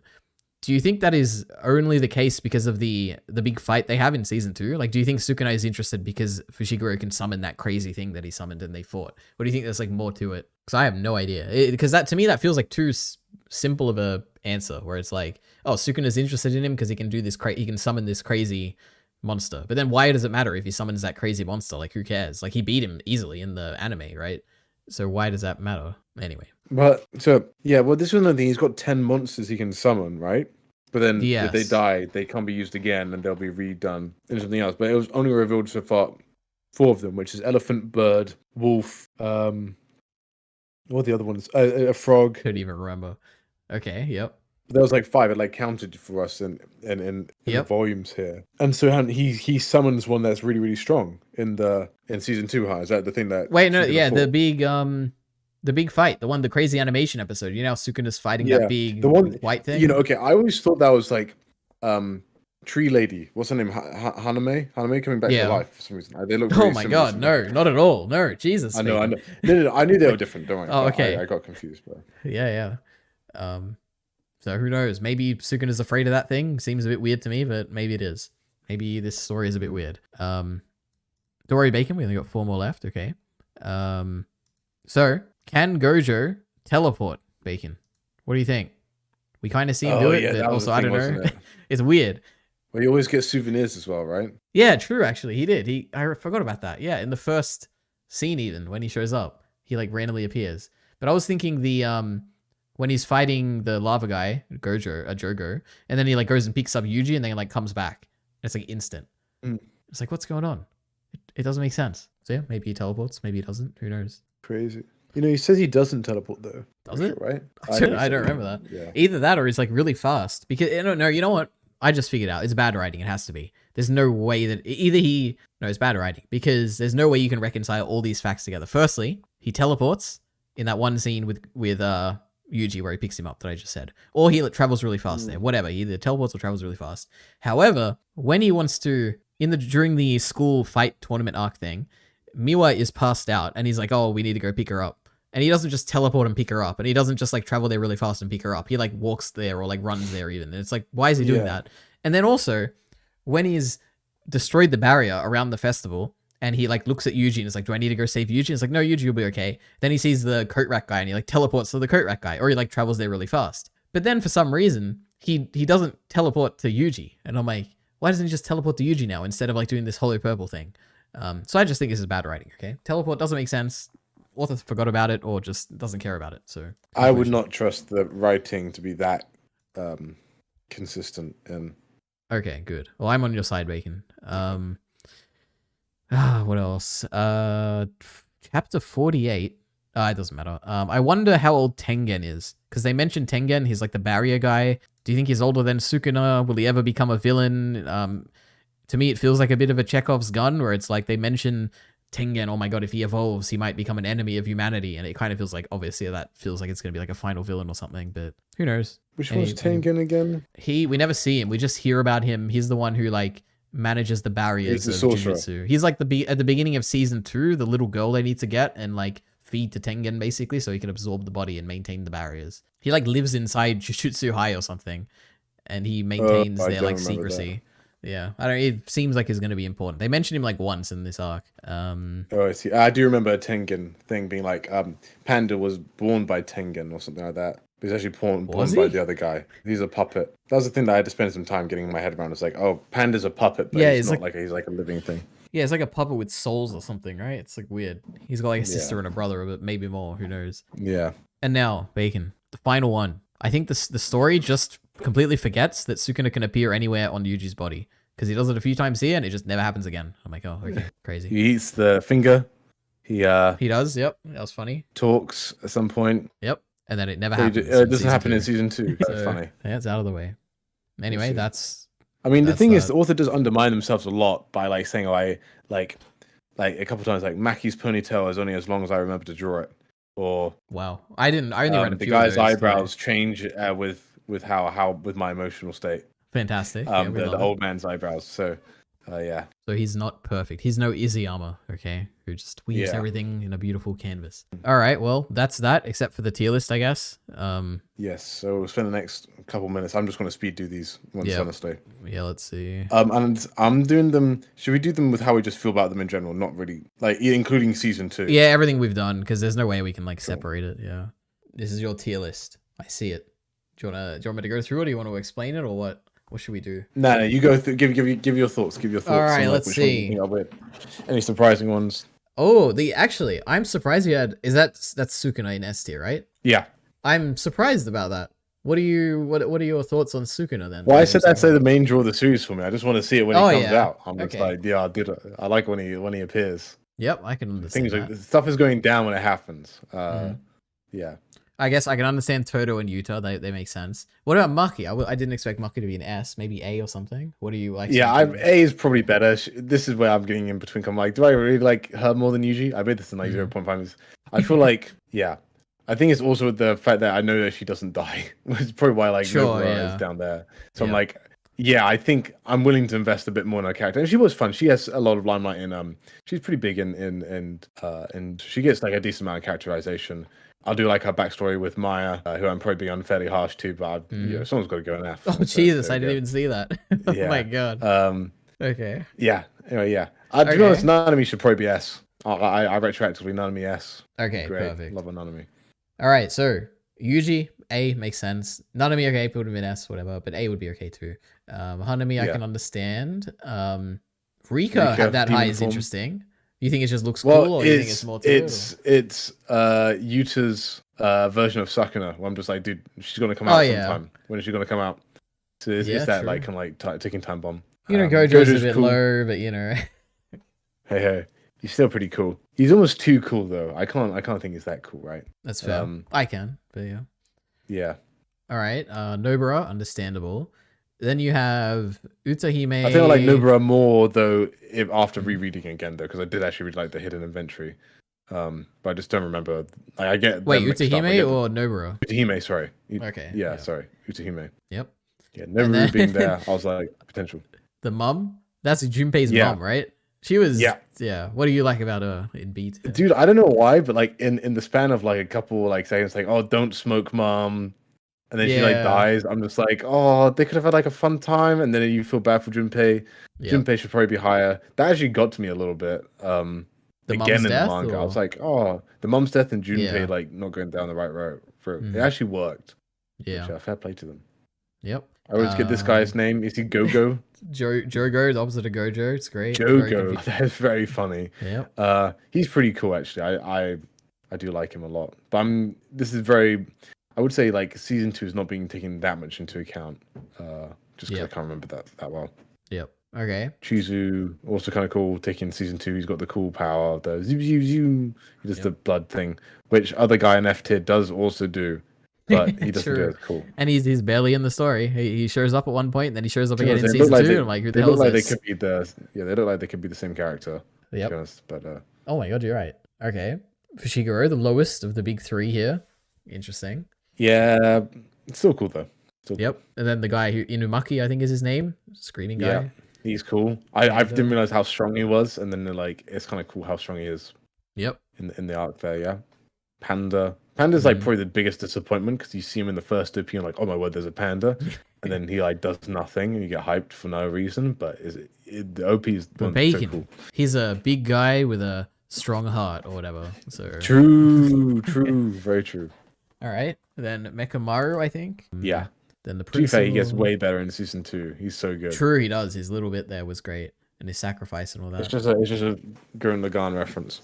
So Yep. All right. Principal makes sense, I guess. And C. These, I guess, He's I just can funny. I can understand it. I have a bit of a Miwa. disagreement here with for a bunch of these, but go ahead. Yeah, principal. Principal, Miwa, Oh, me. Eyebrow Man, Incest Lady, and Junpei. Mm-hmm. And then D is for I do not care. Oh my goodness. So I you would have say actually, you have Rika's like form in A, but you have Rika in D. I guess that makes sense. yeah, but- exactly. Yeah. I don't care about Rika. I care about Rika's form. But yeah, I wonder what if else? I mean- Toto's master will go up because I really like her a lot, but I don't know if you. I guess you'd remember her from the end of the Oh season. yeah, I do remember her a little bit, but she didn't do much. Yeah. And then yeah, the black guy, he was actually pretty cool when he went up against Gojo. They're like, oh yeah, he could be Yeah. like the big thing, and he built this thing. He should probably be a bit higher, but like spent this years for it, didn't he? Like to build up this head. And Gojo Yeah, he just didn't did. care. Yeah. Yep. Quite funny. Pretty sick. Yeah, and then you got Zenin clan leader Grandpa who dies, guy who has his head covered. Random mask that's guy, yeah. Naname's. Yeah, and then you got the two girls on the phone in Jojo K0. Yeah, Mhm. whatever. And then you got Mai, who I just You just- disliked her, and then the backstory didn't help. I was like, I Mm. mean, it made me sad, but then I was like, why are you trying to make me sad for? Stop doing. Yep. No Todo redemption arc. And then other guy who I can't remember the name. He was just I don't know Noritomo, the much. same name as the antagonist of the whole Yes. series, apparently. Crazy. Oh really? There you go. And then two don't remember. What the first lady there, the one at the beginning, I also don't remember her. But the other lady, I don't know. I do remember them. We get one scene of them in season 2. Anyway. Or maybe JJK0. Anyway, here's my list Bacon. You know, yours was was overall pretty good, but I think mine's better, obviously, because it's mine. Yours isn't loading yet. Oh, here we go. Yep. No F tiers. Same don't remember. Yeah. I respect that. Yep. Okay, right. I think the S's, they're all. You got your waifus in S. I do have a bunch of. I have Shoko in there. I have Mei Mei. You know, we didn't talk much about her, but she's great. She loves money and all that. Yes. Okay, she was pretty good, but yeah, no, she also her design. Her hair is pretty awesome. I love Mei Mei's design. It's the greatest thing about her. Maybe a good design can The carry thing a is, there are a character lot of into really S tier good for me. design. Okay, Yeah. and Mei Mei Yeah, is definitely up there. I mean, I'll be honest. JJK is definitely a situation where totally unexpected that a character S tier would make sense. Then you got Miwa, Yep. Naname, Miwa's great. Chizu. Broom Girl. I Golden like her. Witch, She Broom Girl. also might have the best design. Like I don't know what it is about it. Like the bright blonde hair. I don't know what it is. It looks really good to me, especially in the anime when it's like she's very flat colors and every scene she's in looks really good for some reason in the anime. That's the main appeal of her, just her visuals, I guess. I don't know. All the others are maybe Nita or whatever. I'll blonde be girl. honest, something I like Maki. Maki is also cool because everybody underestimates her because she's grade 4 and then she's actually really strong. That was True. Yeah, that was really cool. cool. Another trip I love. I like that we agree on Haname. Why do you like the phone girls? Because it was just their life is so sad, like really compelling in a sad way. Like where there were those two girls who were locked up by these humans who were not torturing, but maybe they were just locked up because they were sorcerers and they were like a taboo. And then Geto saves them and they love Geto, and then someone takes over Geto's body. And firstly, their whole life is like taking down a bad path because the person who saved them is a bad person. I think that's really interesting. And also the fact that they never achieve the revenge they want for Geto and they just die foolishly, like against Sukuna. I like those two characters. Okay. And I was very sad when they died as well. That's a great way of putting it. That convinced me to like them more. Perfect. Good stuff. Yep. Then you got Yuji down here. Okay, that's surprising.